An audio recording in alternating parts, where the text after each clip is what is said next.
Hello, my name is Zoe Romine, and today I'm going to be doing a presentation on conscious versus unconscious moral accountability in visual media with a focus on video games, more specifically the video game franchise The Last of Us.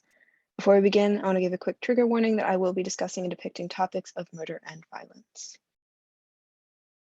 In this presentation, my overarching argument is, due to the interactive and immersive nature of video games, the medium is able to highlight themes of consequence through players' association with characters. I argue in examining the narrative and ludology, The Last of Us franchise is able to engage a sense of player accountability through the character association in combination with its story-based, goal-oriented format. To begin, I believe it's important to give a basis as to how accountability has been expressed in visual media in the past. For this, we can turn towards the theories of Laura Mulvey, author of Visual Pleasure and Narrative Cinema, and more broadly, the basics of spectatorship. In her piece, Mulvey more broadly explains the role that audiences have with characters that are depicted on screen, more specifically the voyeuristic or perverted sense of spectatorship that audiences have with what occurs on screen. A great example of this is the peephole scene from the 1960 film Psycho, which I have depicted on the right. In the scene, we can see Norman Bates watching Marion Crane through the peephole on the wall.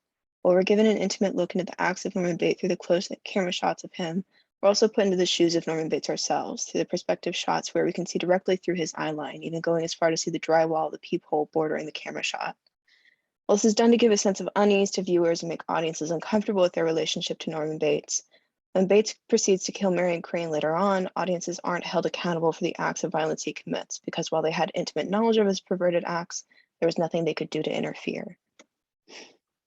As we transition from discussing the role of accountability in viewers in film, I want to quote Mark Wolf, who explains the difference between the role of spectatorship with film and the role of players in video games very well.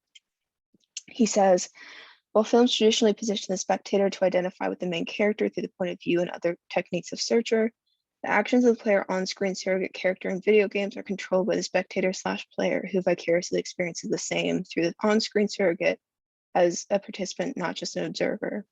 And though we might refer to the film as spectatorship as active due to the viewer's ongoing attempt to make sense of the film, the video game player is even more active, making sense of the game as well as causing and reacting to the events depicted.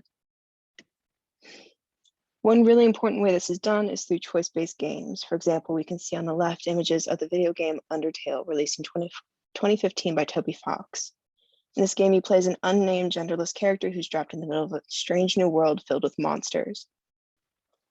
The player is given the choice to either go throughout the world in a pacifist or an aggressive manner, which can be seen through the options to either fight or have mercy on the characters they meet. Depending on how the player moves throughout the game, they can result in two different endings, both being clearly distinct and defined by preconceived morals of right and wrong. Because of these really distinct differences and because of that element of choice, when subsequent consequences of the player's choice occurs, they're far more likely to accept the consequences of their actions. Going even further, we can see these concepts expanded upon through the extensive choice making in video games like Detroit Become Human, released by Quantic Dream in 2018. In this game, the choice making is far more extensive, being given 3 different characters to play throughout the game, and players making both minor and major choices, some of which can result in characters dying or even being completely removed from the remainder of the game. This illusion of choice based around the idea that both minor and major choices within the game's boundaries are impactful on the game's events, not only further the sense of player-character association, but put players in a position of immense amount of accountability for the choices they made. And here we can see just a few of the choice maps players encounter throughout the course of Detroit Become Human. One of these choices could result in a completely different story. With Undertale having 2 main endings, Detroit Become Human has over 40 different endings. Now, I say the illusion of choice because despite the fact that players are making conscious choices based on the desire to finish the game in a certain way, they will always be limited by the extent of the game's developers' scripted gameplay. This concept is going to be really important moving forward because the consequences are presented based on limitations of choice by the game developers. It can create a sense of stress on players due to the lack of choice and subsequent frustrating consequences. Now, moving into Last of Us Part 1. This game was released in 2013 by Naughty Dog and is set in a modern-day post-apocalyptic United States, where we play primarily as Joel, a middle-aged man who is tasked with getting 14-year-old Ellie across the country in order to deliver her to an organization called the Fireflies after realizing that Ellie is immune to the virus and could potentially help to create a vaccine. Throughout the game, Joel and Ellie develop a father-daughter relationship that takes on the forefront of the focus of the game. This is especially important considering Joel serves as a sort of surrogate father to Ellie after losing his own daughter, Sarah, in the beginning of the game due to the chaos of the outbreak of the virus. Because of the specific experience of losing his daughter, Joel takes on a violent protective role over Ellie as he tries to get her to the Fireflies. Bertrand Lucat, author of Playing the Patriarchy, just defined this violent surrogate father role that Joel takes on as the violent fatherhood. Because of Joel's violence in the game, defined as his role as a father, in addition to the setting of a post-apocalyptic world, for the majority of the game, the violence he commits is seen and portrayed as justified in the name of protecting Ellie. And now I'm going to show a scene from the very end of the first game. So if this is something that you want to play later on, spoilers, where Joel has successfully gotten Ellie to the Fireflies, and they realize that in order to create a vaccine, they would need to kill Ellie. Staying consistent with his role of violent fatherhood, he decides he needs to save her and kills everyone in the Firefly compound and escapes with an unconscious Ellie. The game ends with Joel lying to Ellie, saying that they couldn't use her immunity to create a vaccine and that they simply left while Ellie was sedated.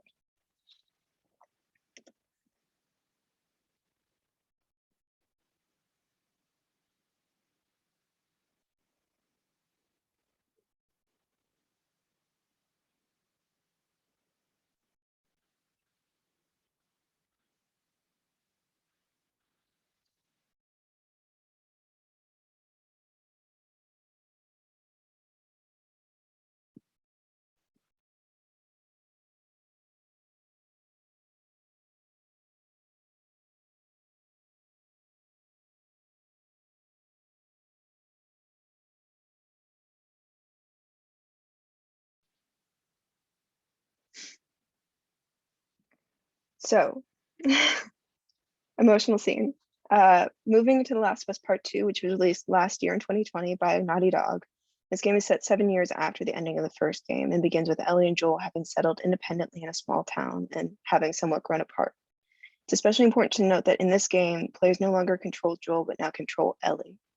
A major focus of this game is the reinterpretation of themes of violence from the first game, particularly through the introduction of characters that reflect very similar themes to Joel in regards of justification of violence and the personification of vengeance and protection. This is done primarily through the depiction of consequence for Joel's violence that he committed in the first game, primarily the scene that I just showed. It's important to note that these consequences are for choices that the players did not make, but still voluntarily committed, in that it's necessary to save Ellie in order to complete the first game. As Stephen Poole puts it, in trigger-happy video games or the video games in the entertainment revolution, narrative sequences function like the proverbial carrot and stick. The players must successfully complete a portion of the game before the film's next sequence is activated. If you watch closely, you could see that in the end of the clip, after picking up Ellie from the table, it moves into a cutscene as it progresses the narrative. This means that in only killing the doctors and saving Ellie can you progress through the story. The consequences of this violence come in the shape of a character named Abby, who takes on the role of justified violence, which I will show a scene that gives a bit more context for that. As a bit of a preface, the scene takes place as a flashback and takes place mainly minutes after the clip I just showed.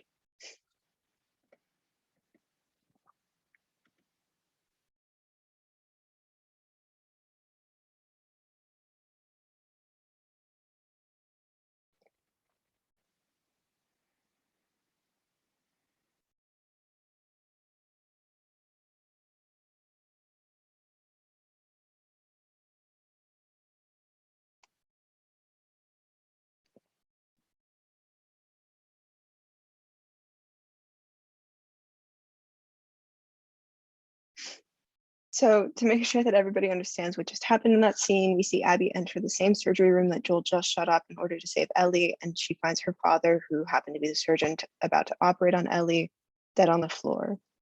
This experience, much like Joel's experience with his daughter, serves as Abby's motivator for violence and her own personal justification for violence that she commits throughout the course of the game. She also personifies the consequences of Joel's actions. This is notably understood through Abby's murdering of Joel at the very beginning of the second game.